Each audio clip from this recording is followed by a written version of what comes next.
Hello, and welcome to Clovis New Life with Pastor Scott Caldwell. We are glad you've taken time to visit our website, clovisnewlife.org. You are about to be blessed through a powerful message from God's Word. Listen. I want you to take your Bibles and turn to the book of Genesis, chapter 4. Genesis, chapter 4. We're going to go ahead and get into the Word this morning. Some of you are kind of convulsing right now. You don't really know what's going on, what's happening. Right? Did I come to the right church? You are in the right place. We started last week a sermon series entitled Trust Issues. Say trust issues. And let's just recap a little bit from last week. We talked last week about how God blesses our first and how it's important to give God our first fruits. We talked about giving Him the first fruits of our time every morning. We talked about giving Him the first fruits of our tithes. We talked about giving Him the first fruits of our talents and our energy. That everything that God gives, God deserves the firsts of. And we had 10 cups up here last week like we do this morning, 10 cups, and we talked about, regardless of what it is, whether it's our time, whether it's our finances, whether it's our talents, that the first is holy to God. The first belongs to God. And we talked about how God really implemented that from the very beginning of time. Y'all remember Barry the buffalo last week? How many remember Barry the buffalo last week, right? And we talked about how God implemented the blessing of the first and why the first is so important to God. Because God sacrificed His first in order to cover the sin of man, in order to provide for man, bring provision for man. And so the first of everything that we have is holy to God, and it belongs to God. Amen?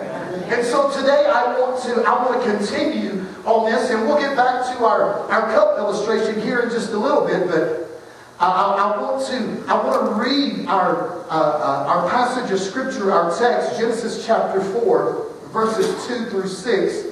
Again, this week it's the same text as last week, but this is what the Word of God says. Now Abel kept flocks, and Cain worked the soil. In the course of time, somebody say in the course of time, Cain brought some of the fruits of the soil as an offering to the Lord, and Abel also brought an offering, fat portions from some of the firstborn of his flock. The Lord looked with favor on Abel and his offering, but on Cain and his offering He did not look with favor. So Cain was very angry, and his face was downcast. Then the Lord said to Cain, "Why are you angry? Why is your face downcast? If you do what is right, will you not be accepted? But if you do not do what is right, sin is crouching at your door. It desires to have you, but you must rule over it." Last week, I demonstrated to you and I taught you about why God frowned on Cain's offering, but yet accepted Abel's offering. We talked about how Cain just kind of went out in the apple orchard, right? And just gathered whatever fruit he could find and brought it back to the Lord. But Abel sacrificed and brought fat portions of the firstborn. In other words, Abel gave God his firsts. So I want to talk about the blessing of the firsts today. And there are 4 things I really want to bring to your attention with our giving to God, with everything that we give to Him. Number 1 is this. We're talking about the blessing of the first. God blesses what is given. God blesses everything that you give to Him. When Jesus fed the 4,000 and when He fed the 5,000, remember the bread and the fish first had the touch of Jesus' hands. Jesus took the bread, Jesus took the fish, He blessed it, and He began to break it, right? Then He gave it to His disciples to distribute. And here's what I want you to understand today. I want you to understand that everything that the hand of God touches is blessed.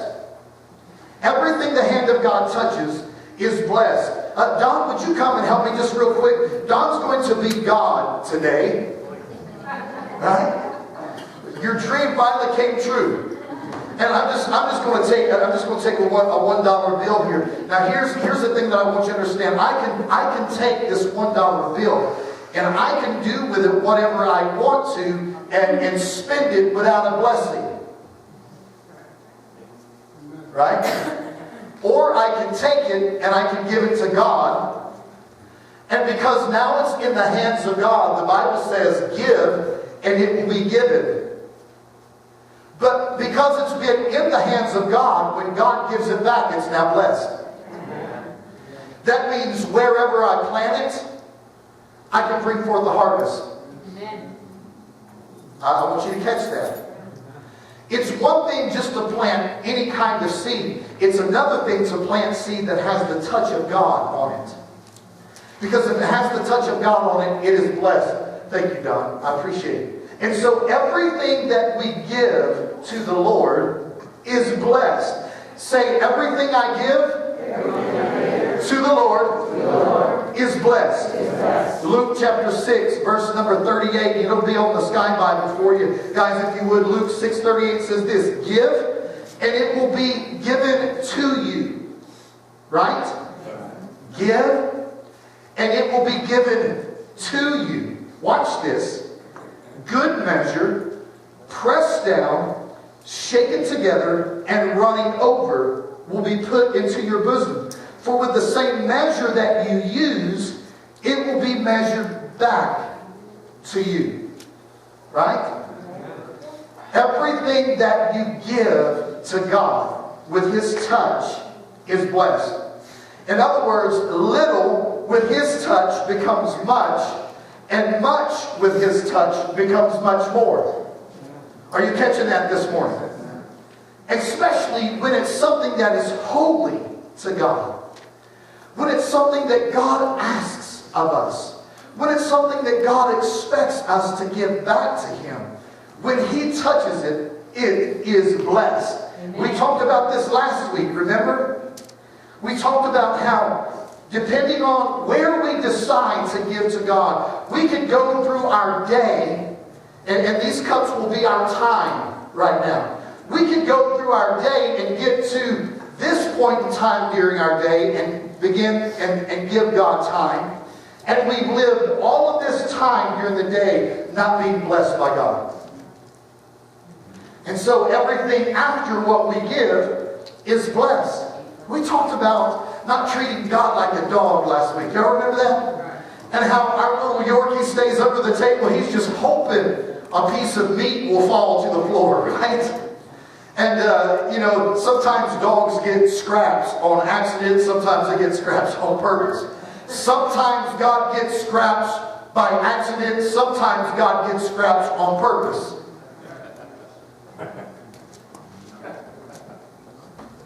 But we talked about how if we give God first of our day, the first of our day, our whole day is blessed. When we give God first of our finances, all of our finances are blessed. So when we give something to God because it's got His touch on it, it is blessed. God blesses what is given. You see, Jesus' words ask us to be generous and use our blessings to bless others. His goal is not that you would simply get richer or not that you would simply get by for the blessings to stockpile for you, but for you to be a conduit of blessing to others. You're supposed to be a conduit. Yes. Hallelujah. You're supposed to be a vessel for God to pour through. Amen. Amen. And when we give God our first, the conduit for blessings to flow through us becomes so much wider, so much broader, so much bigger. But if we wait till the very last thing to give to God, our conduit becomes real thin. Not a whole lot of blessing flows through us. You see, God wants your blessing to be bountiful, pouring over like a soda that's been shaken. You ever done that before? Right? Just to be fun? I remember back in high school, the thing the thing for us, and I know here, everybody leaves the high school to go to lunch, and so therefore, restaurants during lunchtime is always packed. I mean, you know what I'm talking about, right? But we used to go to this little room that they had set aside where we could buy Cokes and snacks and stuff, and it became a thing that, and I don't know who started it. I did not. I just want you to know, I did not start it, right? But I can't remember the first one to be the benefactor of someone buying a Coke, shaking it up, and saying, hey man, you want a Coke? I wound up with an extra one. Would you like it? Sure. Just everything explodes, right? See, that's how God wants your blessings to be. God wants to bless you in such a way that His goodness and His blessings just explode all over you. And I can remember, I still have that image in my head of that soda exploding. Not only did it, and it got all over the person that opened it more than anybody. I want you to catch this. To the one that opened the soda, they were drenched more than anybody else, but it also splattered on those that were nearby. When you open the blessings of God, when you're the one that opened them, when you've given Him your first, His blessings just explode all over you. Right? If you're the one that opens it, how do you open it? Malachi tells us how. Right? Bring the whole tithe into the storehouse. Let's talk about a tithe, not just of our finances, but of our time, of our talents, of our energy. Right? Somebody help me do the math here. Let's talk about time just for a second. How many hours are in a day? 24. What's a tithe, or 10% of 24? 2 hours, 40 minutes. How many give God 2 hours and 40 minutes a day? Don't shoot the messenger. I'm just... Right? Malachi says, bring the whole tithe into the storehouse. And what's he say? He says, and prove me in this. If I will not open the windows of heaven and explode a blessing and pour out a blessing on you. How do you open the blessings of God? You give God your firsts. And He blesses all that is given. You see, giving first requires sacrifice, or giving up things that you may prefer to keep for yourself. But His blessing will return to you. God is faithful. It really boils down to what the title of this sermon series is. Giving to God is a trust issue. That's really what it is. If it's not a trust issue, then it's a selfish issue. Y'all smile at me. Right? Somebody say, God blesses what is given. The second thing that I want you to know today is this. Our gifts need to be given first. Our gifts need to be given first. People often wonder if they can live their entire life however they want to, pray a prayer of repentance on their deathbed, and still make heaven. The question is, or the answer is yes, they can. Because God is a gracious God. God is a faithful God. He will forgive even in the last moments of somebody's life, and they will make heaven. But they will just make heaven. They've lost a lifetime of giving. They've lost a lifetime of sowing. They've lost a lifetime of building up for themselves treasures in heaven. There's an old hymn that the words basically say this, and I'll paraphrase it. Just give me a shack over in the corner of glory. Well, go right ahead, by all means, you can have it. But I want the big house. I want the big mansion, right? With the Olympic-sized pool and the extra high 24-meter diving board platform, because there I don't have to be afraid. Right? If I feel like I'm going to fly, I can just fly away. Right? How do you get the mansion? There's another hymn that says, I've got a mansion just over the hilltop. Where does that mansion come from? How do we get a mansion? How do we live in heaven in a mansion? By giving God the first our entire life. But you can do that because God is faithful. But here's the thing. Here's the thing. You don't want to waste your whole life. You don't want to waste your whole day. You don't want to waste all of your talents. You don't want to waste all of your paycheck. Come on, I'm preaching a little bit this morning. Amen. Right? Here's the thing. Walking with God is full of peace, joy. It's full of blessings. Doing things your own way and pursuing your own desires will never be satisfying. Amen. Maybe just for a moment. Maybe just for a moment. But have you ever done something selfish and right after you're done it, you were just like, oh. Right? Doing things your own way will never be satisfying. But when you do things God's way, you will always be blessed. Today is the first day of the rest of your life. Today is the first Sunday of a new month. And so every single one of us today have an opportunity here at the first of a new month, the first day of the rest of our life. We have an opportunity today to give God our firsts. Amen. Right? Proverbs 3, 9 and 10 says this: honor the Lord with your possessions and with the first fruits of your increase, so your barns will be filled with plenty. So your barns will be filled with plenty, and your vats will overflow with new wine. How do you get your barns filled with plenty? How is your life filled with plenty? How is your life overflowing with new wine, with new stuff? How? When you honor the Lord with your possessions and you give Him your firsts. I will tell you that it was Martin Luther King Jr., I believe, that said, I've got so much to do in a day that if I don't spend time with God at the very first, I'd never be able to accomplish it all. Amen. And I have experienced this, and I'm sure most of you have experienced it too, how it seems amazing how much I can get done in a day when I take the first part of the day and I give it to God. Amen. Yes. I mean, I could have more on my to-do list. My to-do lists could have to-do lists. I mean, I've ever been through that before, right?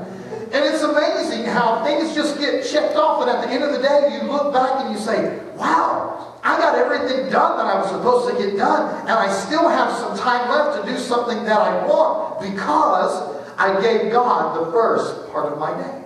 Amen. But when you skip that, it's like, man, you're just rushing. You're trying to get everything done. You're rushing through the afternoon, right? You're rushing to the store to try and find something for dinner. You're rushing home to get dinner cooked, and then it just seems like dinner's laid on the table, or it's scorched, or it's burnt, right? Why? Because you didn't give God your first. That's right. When God's people, in the Bible, when God's people gathered their harvest, before any of it was eaten, they would offer the first of the gathering to God. Amen. The book of Exodus, chapter 22, verse 29. Exodus 22, 29 says this: you shall not delay to offer the first of your ripe produce and your juices without delay. Isn't that awesome? You shall not delay to offer the first of your ripe produce and your juices. The firstborn of your sons shall be given to me. Sometimes it's hard to let go of things that we love so much. Right? But God always blesses. When we give it to God and it's got His touch, God always blesses it. And I love this scripture because it says, don't delay. Don't delay in giving God what God is worthy of. Don't delay in giving God what we owe Him. Don't delay in giving to God what He has asked for us to give Him. Amen. Right? Here's the thing. Let me take these 4 cups right here. These are the 4 weeks in a month. I know sometimes months have more than 4 weeks, but here's 4 weeks of a month. Week 1, 2, 3, and 4. All right? How many know that in the month of March, right, you will have things, you will have time in all 4 weeks, right? You will have energy, some more than others, all 4 weeks. You will have talents, all 4 weeks. Depending on how you get paid, you will have a paycheck, all 4 weeks. Let me ask you something. If you wake up every morning during the second week and you're tired, does God still get the first part? Is he still worthy of the first part of that day? Is he still supposed to get the first part of that day? Even though you're tired and you don't want to wake up a little earlier or wake up whatever time you have to give him the first part of your day, does it still belong to him? Amen. Is it still holy to him? Amen. Yes, it is. Let's say you don't. Let's take Don, since we've been using Don today. He was God. Now he's back being a guitar player for us on the worship team, right? He's talented playing the guitar. But let's say he wakes up one Sunday morning and he's like, I don't feel like going to work or going to church. I don't feel like playing the guitar. I don't feel like giving my gift to God on the last Sunday of the month. But let me ask you something. If that's the gift that God gave him, does it still belong to God even when he doesn't feel like it? Yes. Let's say on the third Sunday of the month, you're sick on a Sunday.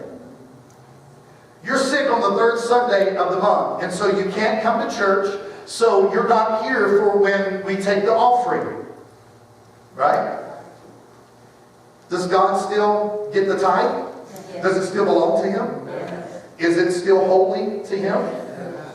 So what does that tell us? It tells us it doesn't matter whether you're in church or not. You ought to still be giving to God what belongs to God. Amen. And according to Exodus, without delay. Amen. We have people in our church that it has happened over time that for whatever reason they're not able to be in Sunday service with us, and so Monday morning, if they're feeling better or whatever, they're bringing their tithe check by. Why? Because they understand that God blesses first. Amen. Let me ask you a very, very maybe dangerous and maybe a painful question. Are you ready? Are you ready? Amen. If you or when you go on vacation and you have a paid vacation and you get away from town and so you're not at church, which is good. You need to go on vacation. Let me ask you a question. The first of that paid vacation, do you still give it to God or do you spend it on vacation?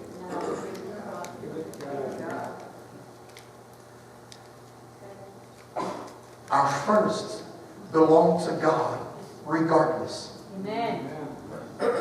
Regardless of how we feel. Regardless of whether we want to or not. Without delay, we're supposed to give our firsts to God. Our gifts must be given. Do you want God to bless your time? Give him the first part of your time every day. Give to God as soon as you receive that paycheck. Give to God as soon as you receive that new sunrise. Give to God as soon as you receive that new dream, that new vision, that new talent that you discovered. Oh wow, I can play the juice harp. Right? Give it to God. Maybe not on a Sunday morning with a worship band, but go on to work, just play the juice harp. Right? Come on, y'all laugh. That's funny. See, God wants you to give the first of what you have, trusting in the promise that his blessings will follow. It's a trust issue. If you honor him first, you're giving God thanks and giving him an opportunity to provide a continued blessing to you. But if you give him the leftovers after the best parts are used, the opportunity is passed. Amen? Amen. In the same way, talk to God early in the morning and ask him to walk alongside of you during the day rather than turning to Him at night after you've done all your actions, spoken all your words, and made all your decisions. And after everything has fallen apart, maybe they wouldn't have fallen apart if you would have talked to Him in the first part of your day. He could have maybe given you a clue that don't go down 5th Street, go down 3rd Street. Right? Why? Because you gave Him the first. Number 3. I love this. Number 3 is this. Giving to God first. Giving to God first secures a blessing on the rest. Amen. Amen. Giving to God first secures a blessing on the rest. God's blessing to us is for us to be a source of blessing to others. Jesus came down from heaven and endured pain, endured suffering, ridicule, and even death, not for His own benefit, right? But so that He would be a blessing, and His life, His death, His resurrection would be a blessing to others. Jesus didn't come and give His life for His benefit. Jesus came and gave His life for our benefit. We benefited from Jesus' giving. And when we put God first, we're telling Him that we trust Him. Amen. We trust you. Amen. We trust you. I'm going to give you the first of what I received, and I'm going to trust you with the rest. Romans 11:16 says this, "For if the first fruit is holy, the lump is also holy. And if the root is holy, so are the branches." Amen. We ought to treat the first as holy. And when we do, God blesses everything else. Holy means to be set aside for the Lord. Amen. And if the first is holy to God, then we ought to make sure the first of everything in our lives is set aside for Him. Yes. Yes. I'm going to set this aside for you, Lord. I'm going to give it to you without delay. And when we do that, it secures a blessing on everything else. Because that's the kind of God that we serve. If we set aside our first fruits for the Lord, we acknowledge that all we have belongs to Him. Don't base your life on man's blessings that can be taken away. Live your life based on the promises of God. God's blessings make your heart full, gives you peace, and provides the joy of being able to bless others. Amen. But when we give God of our first, it secures a blessing on all the rest. Somebody say amen. Amen. Number 4. Giving to God first demonstrates faith of more to come. It demonstrates faith. It's a trust issue. It demonstrates faith of more to come. Exodus chapter 22 verses 29 through 31 says this. "You shall not delay to offer the first of your ripe produce and your juices. The firstborn of your sons you shall give to me. Likewise, you shall do with your oxen and your sheep. It shall be with its mother 7 days. On the 8th day you shall give it to me, and you shall be holy men to me." Did you hear that? Hallelujah. You shall give it to me, and you shall be holy men to me. Why? Because we give Him of our first. "You shall not eat meat torn by beasts in the field. You shall throw it to the dogs." Here's what I want you to understand. For God's people to perpetuate their source of milk, their source of meat, their source of wool, their source of everything, their livestock would need to reproduce. Right? Let's say you have one cow. God gives you a cow. That's awesome. Congratulations. Right? You now own a dairy farm. Right? That is your first cow. Who does that cow belong to? God. Now let's say that cow is your livelihood. Right? You get milk from that cow. You sell milk from that cow so that you can have money to buy food and pay your mortgage and and buy Nikes for your kids, right? And pay that cell phone bill every month. Don't look at me like you're not, because we all do. And that cow is your livelihood. Without that cow, it's your first cow, but without that cow, that cow was everything to you. But yet, that cow belongs to God. Amen. And according to what the Lord said, they're supposed to sacrifice that. You're supposed to sacrifice that cow to God. Now that's kind of a scary thing. That's the only cow that you have. But when you sacrifice and you give that cow to the Lord, what does that demonstrate? It demonstrates your trust that God's still going to provide. Amen. And have you ever known God to not come through? God is faithful. God always comes through. You see, if they sacrificed the firstborn of their livestock to God, they were vulnerable. They weren't securing their future. They weren't securing their future by themselves. They were trusting God to secure their future. Trusting that God would bring more offspring for their use in the future. You see, God asked His people to practice sacrificing their first fruits so that they could see His faithfulness time and time and time and time again. Amen. And He asks us the same thing today. Our tendency is to want to save and hoard for ourselves and only give away any excess that we don't need or that we don't want.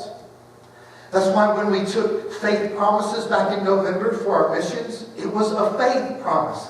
It's not a, oh, I can do that promise. Are you hearing me this morning? Amen. Because we can sit down and we can, okay, we pay this for that, and we pay gas and rent and mortgage or whatever, and that, and groceries and that, right? And so we have, and then we put this in savings, and then this is for cable and for the movies that we're going to go see, and for the new purses that we're going to buy, and the new shoes, and for the golf games that we're going to go play, right? And so we still have $50 left over after we pay everything we need to pay, and after we do everything we want, we still have $50 left over, so I can give $5 to missions every month. That's not a faith promise. That's something that you can do.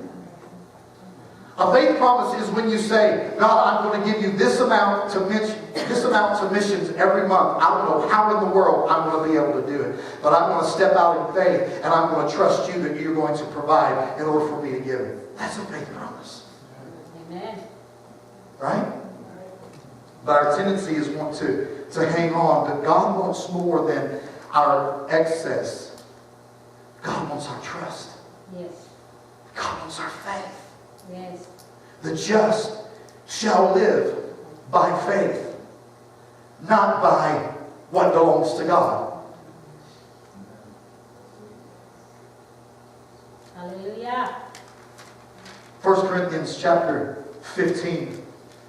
Verses 20 and 23, and then Colossians chapter 1, 15 through 18. You can write those down. I'm not going to read them to you, but 1 Corinthians 15, 20 and 23, and then Colossians 1, 15 and 18 is an example. You see, God has not asked us to give our first without Him first being our example. See, God is not going to ask you to do something that He has not already set the example for us. Amen. Let's go back to last week. We found out that God created man and woman, Adam and Eve, along with the beasts of the field, all in the same day. We looked at it in the scripture. On the sixth day, God created the beasts of the field. Read down to the end of chapter 1 in Genesis. We find out God created the beasts of the field, and then He created Adam. And then verse number 23 in chapter 1 says He created them male and female. God created Adam and Eve on the same day that He created the beasts of the field. And so when Adam and Eve sinned, and God had to sacrifice, bury the buffalo, is what we named him last week. Right? We found out that Barry the buffalo was the same age as Adam and Eve. Because they were created, they were born on the same day. Even if that buffalo had had time to mate. There was not yet time for a baby buffalo to be born. So when God sacrificed, buried the buffalo to clothe Adam and Eve, Barry was God's first. It was one of his firsts. Right? So that's why it's important. That's why our first is important to God. God gave us an example, not only back in the garden, but God gave us an example in His Son Jesus. Amen. And that's where we find the example in 1 Corinthians 15, verses 20 and 23, and Colossians chapter 1, verses 15 through 18. Both of those passages of Scripture describe Jesus as the first fruit. They both describe Him as first fruits. You see, He was not only God's first Son, but He was God's only Son. And yet He gave us the example to sacrifice His only Son. He gave His Son to die for us. His first, His one, His only. God sacrificed for you and for me. And if God did that for us, we can do that for Him. Amen. Because through God sacrificing His first, it brought salvation. It brought forgiveness. It brought grace. It brought mercy. It brought forgiveness. It brought life, and life abundantly.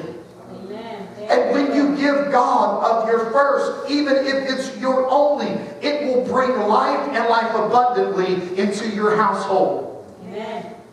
So our challenge today is to trust God to provide His blessings in our lives and to take care of our needs. And we do that by giving Him our first. Hallelujah. I want our servant leaders to prepare to receive our tithes and offerings this morning. Last week, I challenged all of us to come today, the first Sunday of the month, ready to give God of our first fruits. I ended last week with this question. Will you be a giver like Cain, or will you be a giver like Abel? Will you go throughout your day and then just find a spare minute here or there, or just as you're laying down at night in the last few minutes of your day, as you're laying down saying, oh God, thank you that you got me through this day. I'm glad this day is over. Rather than giving Him the first part of your day. Or will you be a giver like Abel that gives God your first fruit without delay? Regardless of whether you feel like it or not, it belongs to God. And so you say, God, I'm going to give this to you. Regardless of whether you feel like you can or not, or whether you feel like you can afford to or not. I know a lot of people think, I can't afford to give God 10%. Honestly, you can't afford not to give God 10%. I believe that that's why a lot of Christians still struggle financially, because they're not experiencing the blessing on the rest after giving God the first. And so I challenged all of us last week to come on this first Sunday of the month and say, God, I'm going to give you what is holy to you. What is holy to God of our finances? It's 10%. If you make $10,000 in a month, what belongs to God? What is holy to God? $1,000. If you make $1,000 in a month or a week, what is holy to God? What belongs to God? $100. If you make $100 a week, what is holy and what belongs to God? $10.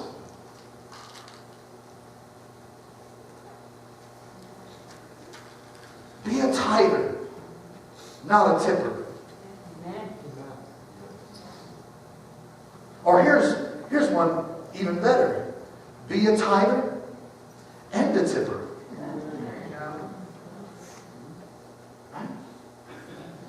Be a tither. Bring your tithe into the storehouse. And then tip Project 5. Tip children's ministry. Tip youth ministry. Tip another ministry. Right? But don't neglect to give God what is holy to God first. Amen. And so I issued a challenge last week to come, for all of us to come ready to give God the full 10%. It's basically a trust issue. God, I'm going to trust you with what you've asked me to give to you. I'm going to trust that you will bless the rest. I think of Abraham. When God said, take your first son, your only son, and sacrifice him. And I think of my kids, I only have 3. And even if I was still going to have 2 left, I can't even think. I cannot even imagine that. But yet Abraham was willing to sacrifice his first. And watch what God did. Not only did God give him his first back to him, right? But God also increased Abraham in that he was a father to many nations. Amen.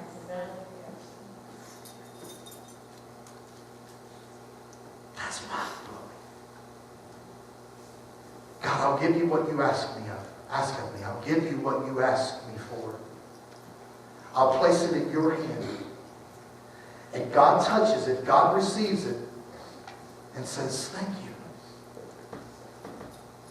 Now let me give it back to you blessed. So that not only will you have your first back, but because it's blessed, now it can bring a great harvest. You see, that's why the word says you're more blessed when you give than when you receive. Amen. Because when you give, the Father's touch is on everything that you give. Amen. And so I want to challenge you today. Give God your firsts. And trust that He will bring a blessing on all the rest. Thank you for joining us today at Clovis New Life. We hope you enjoyed today's message. If you are in Clovis, New Mexico area, or you have plans to come to the area, we would love for you to be a part of one of our services. If you've watched this message by YouTube, check us out on the web at clovisnewlife.org. May God richly bless you.